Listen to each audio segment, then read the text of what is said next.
Depuis des siècles, on raconte qu'à la nuit tombée, certains hommes abandonnent leur apparence humaine pour devenir des bêtes féroces.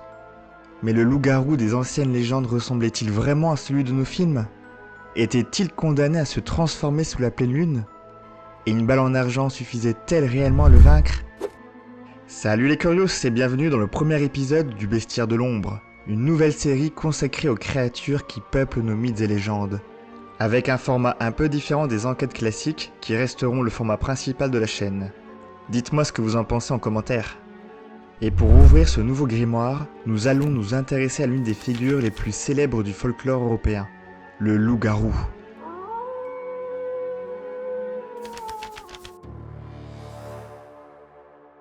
Aujourd'hui, dans l'esprit collectif, le loup-garou, ou lycanthrope, est généralement représenté comme une immense créature mi-homme, mi-loup.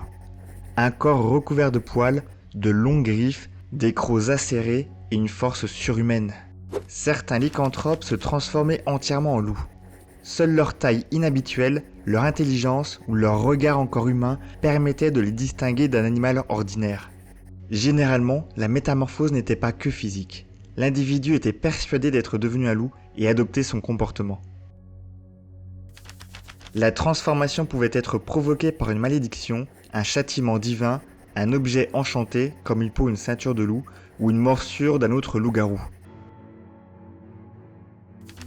D'ailleurs, la transmission par morsure ainsi que la pleine lune ne sont pas présentes dans toutes les anciennes légendes. Ces représentations ont surtout été popularisées plus tard par la littérature et le cinéma.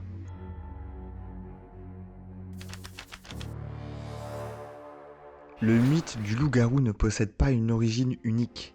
Il s'est formé à partir de récits provenant de différentes époques. Mais les premiers récits d'hommes transformés en loups remontent aux premières civilisations. Dans l'épopée de Gilgamesh, la déesse Ishtar change l'un de ses anciens amants, un berger, en loup. Rejeté par les siens, celui-ci est alors poursuivi par ses propres chiens. Il s'agit de l'une des plus anciennes traces écrites d'une métamorphose humaine en loup. Dans la mythologie grecque, et plus particulièrement dans le poème Métamorphose d'Ovide, le roi Lycaon tente de tromper Zeus en lui servant de la chair humaine. Pour le punir, le roi des dieux le transforme en loup. Sa nouvelle apparence révèle ainsi la sauvagerie qu'il portait déjà en lui. Le mot lycanthrope vient d'ailleurs du grec lykos, le loup, et anthropos, l'être humain. Un peu plus au nord, au XIIIe siècle, le mythe prend une autre forme. Dans la saga des Volsungar, les guerriers Sigmund et Sinfjotli revêtent des peaux de loup qui les condamnent temporairement à vivre et à combattre comme des bêtes. À la Renaissance, la croyance au loup-garou se mêle aux grandes chasses aux sorcières. En 1574, Gilles Garnier, surnommé le loup-garou de Dole, est condamné au bûcher après avoir été accusé d'avoir attaqué et dévoré plusieurs enfants sous la forme d'un loup. La métamorphose animale est alors devenue l'œuvre du diable et le loup-garou une créature à traquer. Mais la lycanthropie possède également une histoire médicale. Dès le IIe siècle, des médecins antiques décrivent des malades persuadés d'être devenus des loups et adoptant parfois un comportement animal. Le premier cas répertorié dans la psychiatrie moderne est ensuite rapporté en 1852. Aujourd'hui appelé lycanthropie clinique, ce trouble très rare désigne la conviction délirante de se transformer en loup. Elle pourrait éclairer certains comportements autrefois interprétés comme des métamorphoses surnaturelles. Le loup-garou posséderait la force, la rapidité et les sens du loup, amplifiés par une puissance surnaturelle. Capable de poursuivre ses victimes dans l'obscurité et de résister aux blessures ordinaires, il serait d'autant plus dangereux qu'il peut reprendre forme humaine et se dissimuler parmi les habitants. Mais les moyens de le combattre varient selon les régions et les époques. Dans certains récits, la transformation dépend d'une peau ou d'un vêtement de loup caché dans un lieu secret. Le brûler permettrait de libérer définitivement le lycanthrope de sa malédiction. D'autres traditions affirment qu'il suffit de faire couler quelques gouttes de son sang ou de tracer une croix sur son front pour lui rendre son apparence humaine. Ces croyances ont parfois donné naissance à des méthodes particulièrement barbares. Ailleurs, les remèdes sont plus symboliques.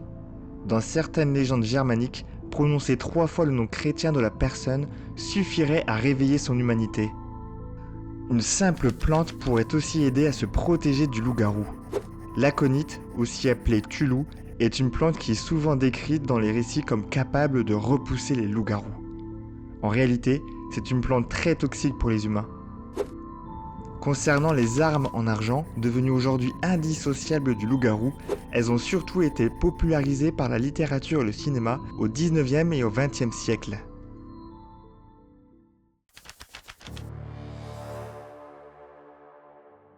Le loup-garou représente avant tout la perte de contrôle. Le jour, l'être humain maîtrise ses émotions et respecte les règles de la société. La nuit, par contre, ses instincts prennent le dessus et transforment son comportement autant que son apparence. La créature symbolise ainsi la frontière fragile entre l'homme civilisé et la bête sauvage. Elle peut également représenter la colère, la violence refoulée, la maladie ou la peur de ne plus reconnaître la personne que l'on est devenu. Le loup-garou est aujourd'hui présent dans la pop culture, les romans, les films, les séries, les jeux vidéo et les jeux de rôle. Chaque époque et chaque région réinvente la créature. Elle peut devenir un monstre sanguinaire, un héros tourmenté ou un adolescent découvrant un corps et des instincts qu'il ne maîtrise pas encore. Son apparence évolue, tout comme les règles de sa transformation. Mais la peur qu'il incarne reste universelle, celle de perdre le contrôle et de laisser apparaître une part de nous-mêmes que nous préférons garder cachée. Le mythe continue donc de persister parce qu'il ne parle pas seulement d'une créature fantastique, il parle aussi de l'être humain. Le dossier du loup-garou est désormais refermé, mais d'autres créatures attendent encore entre les pages du grimoire. Alors, restez curieux, et à bientôt pour un nouveau chapitre du Bestiaire de l'ombre.